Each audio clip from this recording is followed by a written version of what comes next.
Lord Jesus to come down to save me. I say Mother Mary, Mother Milonia, I love you.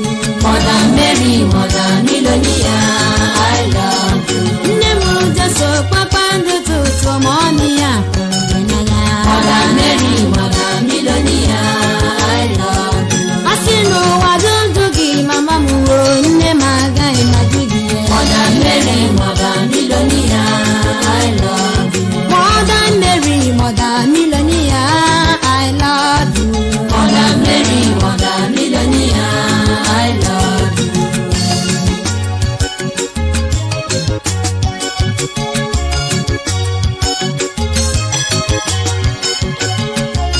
Oh mother, I love you. Oh mother, oh I love you. Blessed mother of Jesus, I love you. The seat of wisdom, I love you. You're brighter than morning star, I love you. Oh mother, I love you forever. Oh mother Milonia, I love you. Mother Mary, Mother Milonia, I love you. Nemu jeso papa ndutu, oh I honor you. Mother Mary, Mother Milonia, I love you.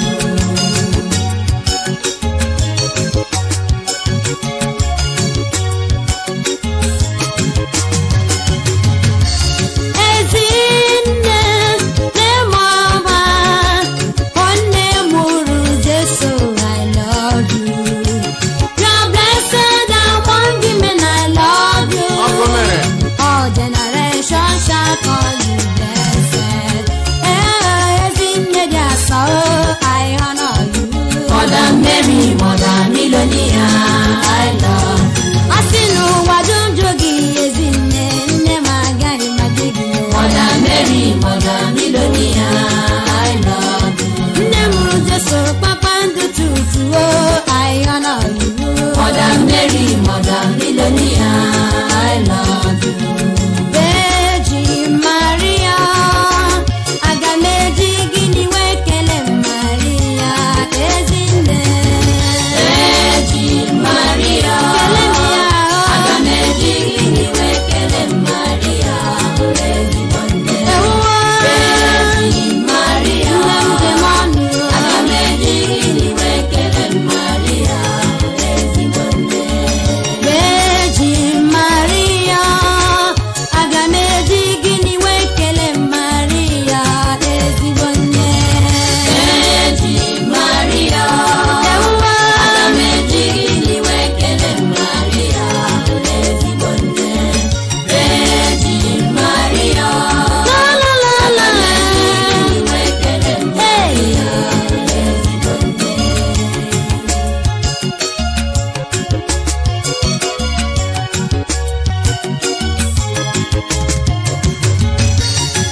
Jesi Maria muo, aga m eji gịnị wee kelee Maria mụ ezinne. Virgin Maria, aga m eji gịnị wee kelee Maria ezigbo nne. Virgin Maria, aga m eji gịnị wee kelee Maria ezigbo nne. Nna anyị dị asọ Virgin Maria, nna anyị dị asọ Virgin Maria, nna anyị dị asọ Virgin, ekele Maria. Nna anyị dị asọ Virgin Maria, ekele Maria, sọpụrụ Maria, ekele Maria, nne mụrụ Jesu, eze nwanyị dị nsọ, ya aka m ga-akpọ ya nne na-enwere atụ. Nna anyị dị asọ Virgin Maria, nna anyị dị asọ, ekele m gị o. Nna anyị dị asọ ijute na Gracia, nna anyị dị asọ ị ga-abụ nne Jesu. Mama gwara Maria ewuwo, Angel Gabriel sịrị Maria, ekele Maria. Nna anyị dị asọ Virgin Maria, ekele Maria, sọpụrụ Maria, nne mụrụ Jesu, eze nwanyị dị mma, nne na-adịghị abụọ, ya aka m ga-akpọ gị Amalati. Nna anyị dị asọ Virgin Maria.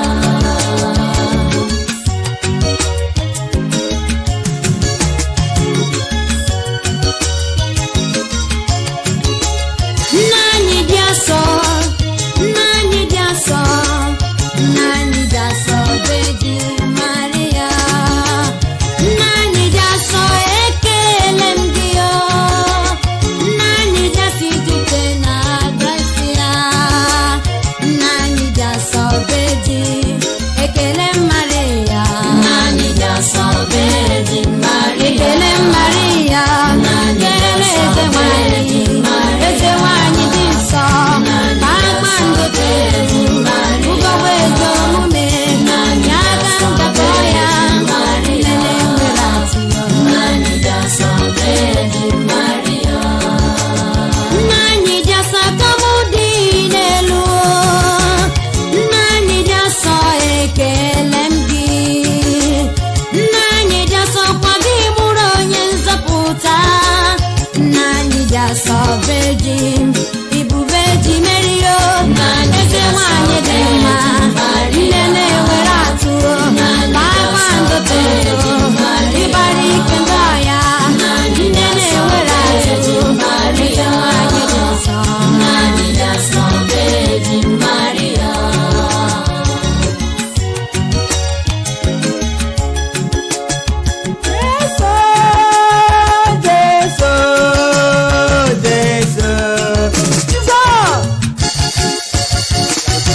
Ị na-akpọ Jesi makwa nne mụrụ ya, ị na-akpọ Jesi mago nne mụrụ ya. Akpọwa Jesi malibe elu, akpọwa Jesi wulibe elu. Ị na-akpọ Jesi mago nne mụrụ ka ya ozi ọma tule. Ị na-akpọ Jesi makwa nne mụrụ ya, ị na-akpọ Jesi mago nne mụrụ ya. Ya amụma, akpọwa Jesi malibe elu, akpọwa Jesi wulibe elu. Ị na-akpọ Jesi mago nne mụrụ ya. Asị m ị na-akpọ Jesi makwa onye mụrụ ya. Ị na-akpọ Jesi mago nne mụrụ ya. Onye jụrụ Mary jụrụ nwa ya.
soro anyị rịọba ka ọ nụrụ arịrịọ anyị.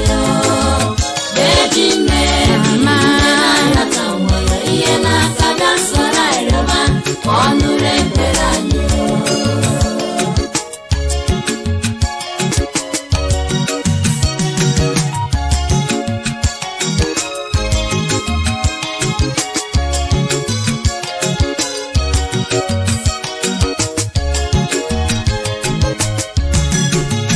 Virgin Mary nne na-arịọta nwa, Maria dị asọ ịbụ nne na-arịọta nwa gị. Ezi nne dị mma ebi na-arịọta nwa gị. Nne bịa n'usoro arịọba ọ nụrụ ekpere anyị. Mama m Virgin Mary nne na-arịọta nwa ya ihe n'aka bịa soro arịọba ka ọ nụrụ arịrịọ anyị. Virgin Mary nne na-arịọta nwa ya ihe n'aka bịa soro arịọba ka ọ nụrụ ekpere anyị.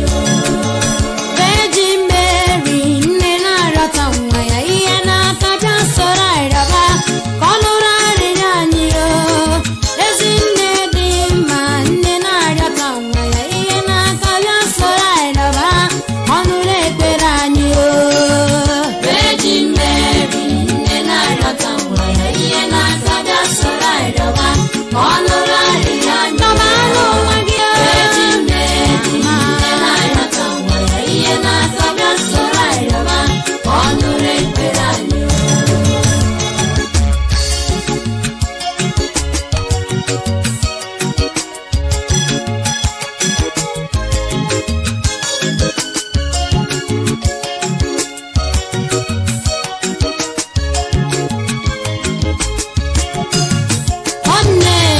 Nwanne Amaka, nwanne Mary mụrụ nwa ka nwa.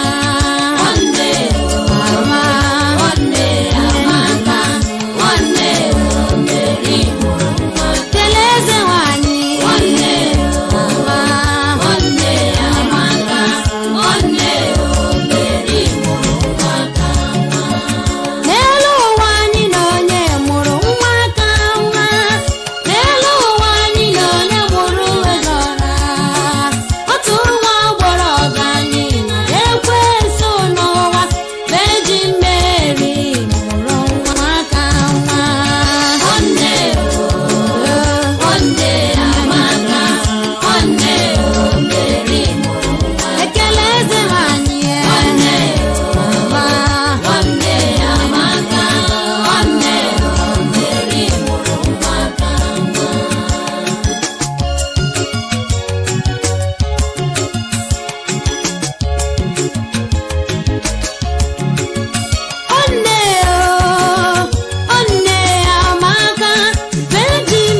I'm going to chapel to say my rosary. Just look at yourself. Then tell me what you have in mind about marriage. Or do you think that any man will look at you with this appearance, no makeup, no boyfriend, nothing? Anyway, my own husband will come next week to come and pay my bride, so I invite you. Wow, Sister Oluchi. Excuse me, girl, please. Don't call me sister, okay? My name is Oniskom. Oh, Oliskombi. I'm not the type you can convince with this your nonchalant behavior and precocious attitude. But Oluchi, can't you live without a man? Can't you live holy and virgin? Virginia, come. I mean what I'm saying. Just take a look at Blessed Virgin Mary. She lived her life holy and virgin. She was seen as a virgin after paying her bride price. She's the only virgin without spot then. That is why God chose her to be the mother of Jesus Christ, the Savior of the whole world. Is she not a woman like us? So, I am still waiting for my own time because she has a husband called Joseph. I know, but count me alone. I can't be part of that side. You better be, for there is no time. Okay. Just tell me time, date you people used to have studies.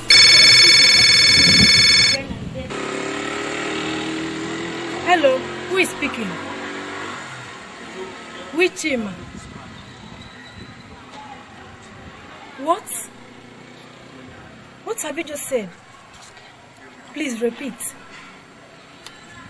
I don't have anything to say for now. Serious now? Well, hi. I don't really have anything to say. You know, marriage is not an ordinary task or game. I will pray and ask God and his mother if to go or not. Well, I will await for your arrival. Just come home. We shall settle the matter. Thanks. Now I know that you're very foolish. In fact, you're stupid. Then why can't you say yes? Anyway, if I were you, I would have said yes because you don't know whether you will choose another person then you lose this your golden opportunity now. I can't be faster than my girl.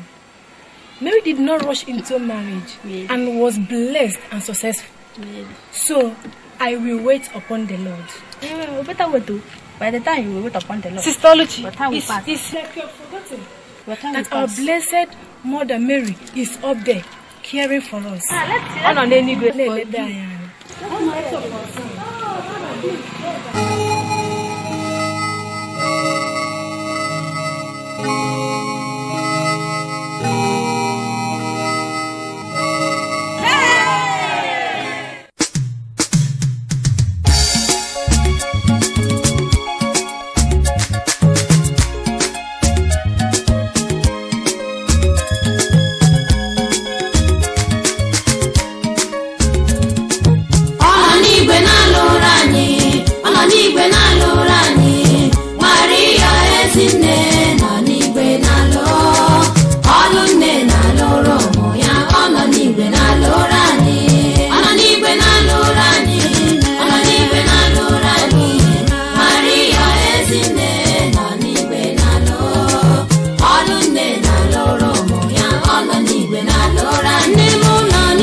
Maria na-ewu ihe na-ewu ewu n'ụwa. Asị m iruo be Chukwu, ọ bụ eze nwanyị ndị mmụọ ma ka ịgbadata n'elu ụwa.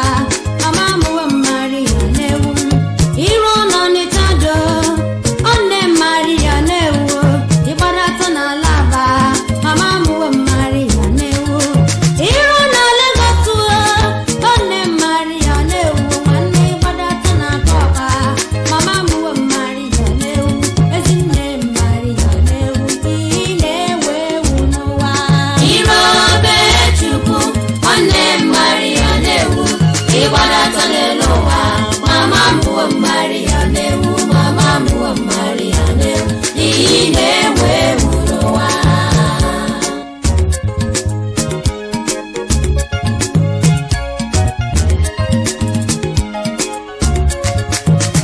Ị na-ewu ewu n'igwe, ị na-ewu ewu n'ụwa. Nne dara mma, nsọpụrụ ka m na-enye gị o. Ezinne dị mma, ọ bụ ugwu gị ka m na-enye gị o. Mama mụwe Maria na-ewu ihe na-ewu ewu n'ụwa. Iru be Chukwu, ọ nne Maria na-ewu ịgbadata n'elu ụwa. Mama mụwe Maria na-ewu, mama mụwe Maria na-ewu ihe na-ewu ewu n'ụwa.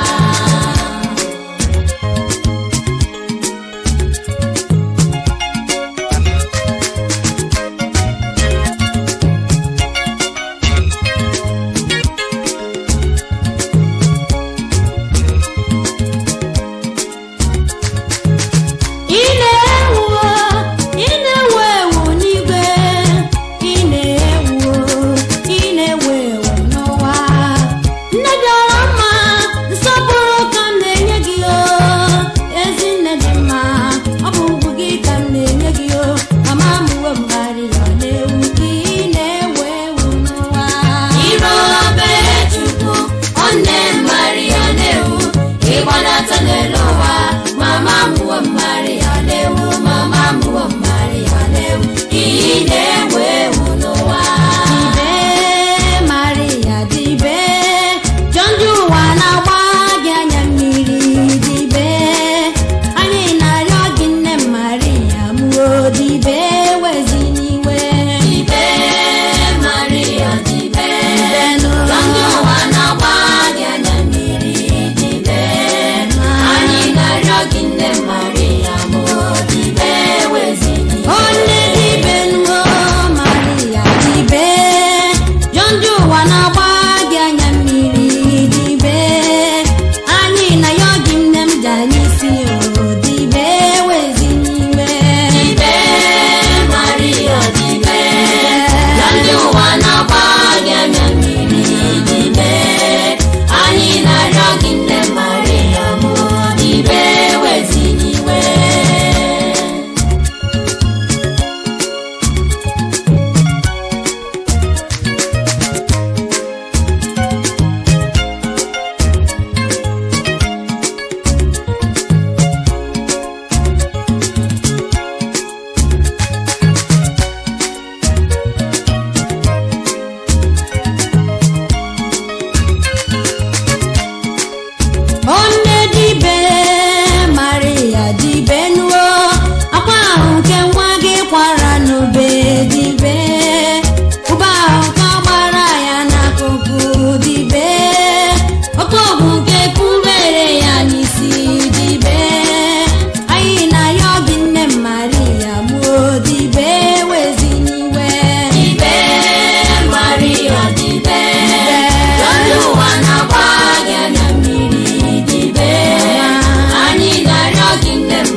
Ezinne, Jesu, Ezinne. Maria Ezinne, Maria Ezinne, Maria Ezinne, come get to be Ezinne. Ebe mama gebe kele gi Maria ga mekele gi. O ani le ja paganya di ngozi rebi ebi. Banyo bo wana ni machitiri iye ani ye. Titeni mutara yonye zaputa para Chineke. O Maria Ezinne, come get to ginene werato. Oh Ezinne, Maria Ezinne, Ezinne, Makandoto. Oh Ezinne, Nadirabo, Ezinne, Ezinne, Ibari Tendaya, Mani Ezinne, oh Ezinne.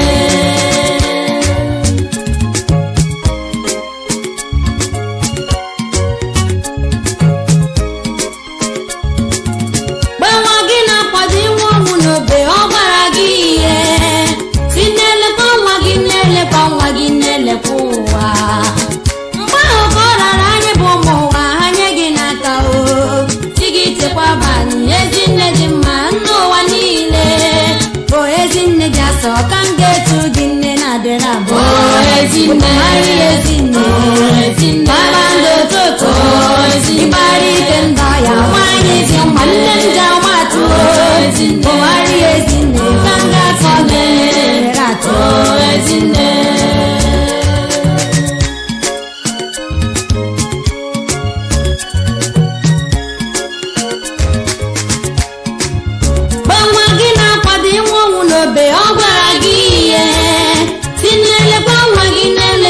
Ginele kuwa mbalo korara ni bomo wa haye ginaka sigite babani Ezinne di manno wanile o Maria Ezinne kanga kwa ginne mdemon oh Ezinne o Maria Ezinne oh Ezinne Maria Ezinne oh Ezinne rato kanga Ezinne akalo tuto oh Ezinne o Maria Ezinne Maria Ezinne mdemon oh Ezinne.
Baba no lanso tu paga madindu oh Mary ani gadindu memelu mana ani gadindu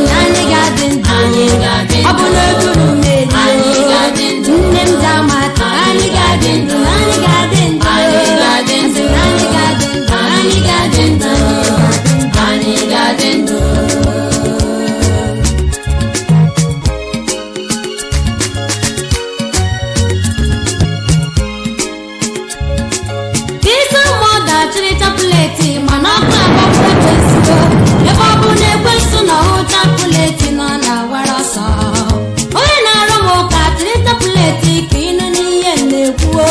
onye na-esi akụkọ chịrịta pụletị ka ịhụ n'ihe na-akọwa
Where is the answer? Here is the answer. Where is the answer? Oh yes, Rex Bookshop.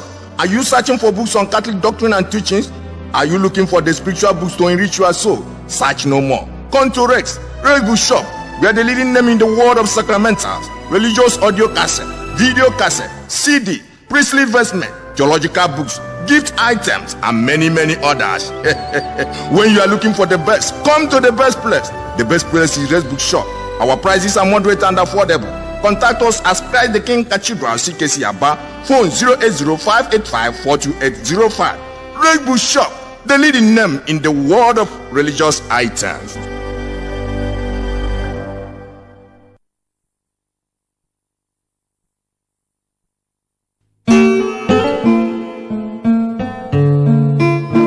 Rosary of the Blessed Virgin Mary. Rosary of the Blessed Virgin Mary. Holy Rosary of the Blessed Virgin Mary. Oh yes, according to the divine mandate and according to the request made by the lovers of this music, Mother Milonia, we are happy to announce to you that the Rosary of the Blessed Virgin Mary is now on 90 minutes audio cassette.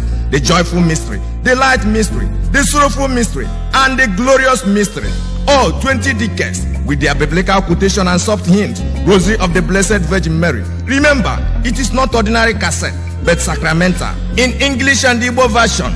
That is not all. The Mother Milonia Group is also presenting to you another powerful music captioned Ifangole by the Immaculate Heart Singers. This song is also dedicated to Our Lady Ifangole. This song is too much, oh.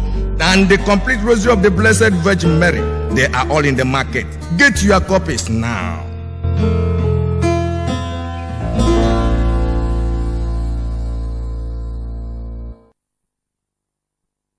I am Brother Sapi Nakinhe, a block rosary brought up and a member of Catholic Biblical Instructors Union, CBIU.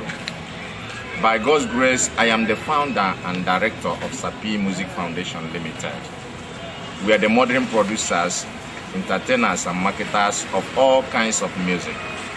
Music is my natural heritage. I am happy today that a burden in my heart has been released. What do I mean? The Lord just laid it as a burden in my heart that I must sing in honor of His mother. I mean the Blessed Virgin Mary, the mother of the church and the mother of all who believe in Jesus Christ, her Son, according to John chapter 19 verse 26 and 27 and Revelation chapter 12 verse 17. I started writing this song as far back as 1988.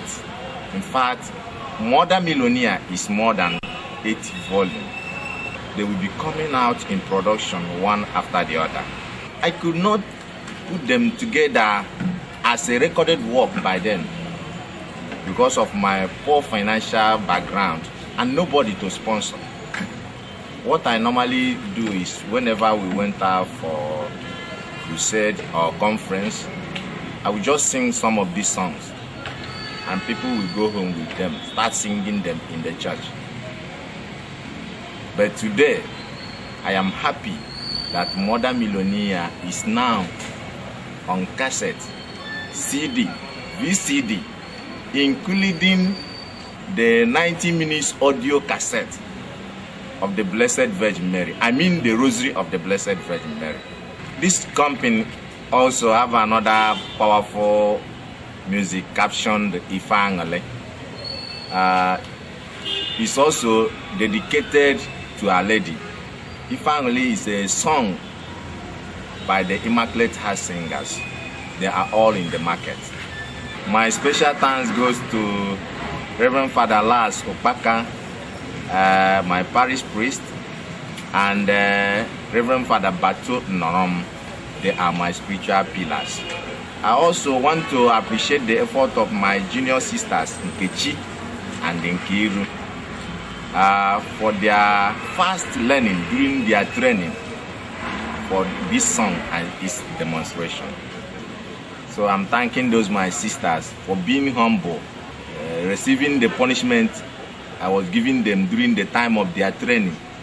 I want to tell you, my viewers, that this music, Mother Milonia, is not just an ordinary music. It's a divine mandate. It's more than what people can think of it.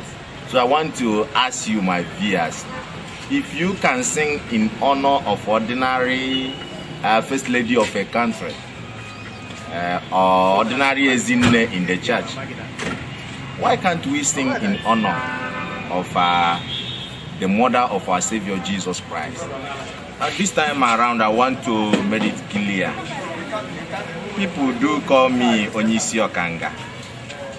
The name was not given me by my parents, and I did not take the name by myself. The name Onyisi Okanga was given me by my fans when they saw my comedian style of directing ceremony, which some people used to call MC. So the name Onyisi Okanga is the name my fans used to call me, especially when I'm in action, and I don't reject it. Thanks. Well, my company is not meant only for production or sales of cassette. We also render these services. Composing and production of jingle, business promotion, DJ and public address equipment. I mean mastering of your ceremony in a comedian style. We also deal on electrical and electronics. Our location, as you know, is B9 Akokwa Memoto Park, Akokwa, or number 1 Umuchu Road, Akokwa. If you like, you can call on your telephone line 080-3093-1400 or 229-49078. Finally, I want to thank all that have contributed in one way or the other for the success of this production. In all, may the glory and honor be to the Almighty and the eternal God for granting me success. Glory be to his name forever.